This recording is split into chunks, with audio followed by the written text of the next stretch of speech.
রমজান সামনে বিদায় দেখাইতেছি, আমার জাতি যদি রমজানকে সামনে নিয়ে এরকম হইতো, দৈনন্দিন প্রয়োজনের জিনিস যারা বিক্রি করে ওরা যদি রমজান মাসে বলতো যে জিনিসের দাম যতই বাড়ুক আর কমুক, আমরা রমজান মাসে যেই দামে কিনা ওই দামে বিক্রি। যদি বলে কেন, বলছে আমরা সারা 11 মাসে তো জান্নাত অর্জন করতে পারি নাই, রমজানে আল্লাহর রসুল বলছেন সহানুভূতি যে দেখাবে তাকে আল্লাহ জান্নাত লেখা দিবে।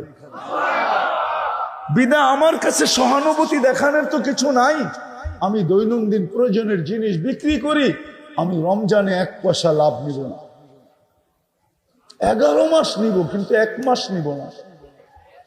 যদি আমার জাতির দৈনন্দিনের প্রয়োজনের জিনিস বিক্রেতারা যদি এই অভ্যাসে অভ্যস্ত হইতো, তাহলে তো প্রত্যেকের জন্য রমজানে জান্নাত অবধারিত হইতো। এখন যদি ক্রেতা যদি বলতো যে আমি কোনো লাভ নিব না জান্নাতের আশায়, তাহলে বিক্রেতাও বলতো। বিক্রেতা যদি বলতো আমি জান্নাতের আশায় 1 পয়সা লাভ নিব না, তো ক্রেতা বলতো তোমার জান্নাত একা দরকার, আমারও দরকার। তুমি লাভ নিবে না ঠিক আছে, কিন্তু আমি তোমাকে এটা হাদিয়া দিয়া গেলাম সহানুভূতিমূলক, সহানুভূতিমূলক দিয়া গেলাম। তাইলে বলেন ক্রেতারও জান্নাত হইতো না হইতো না?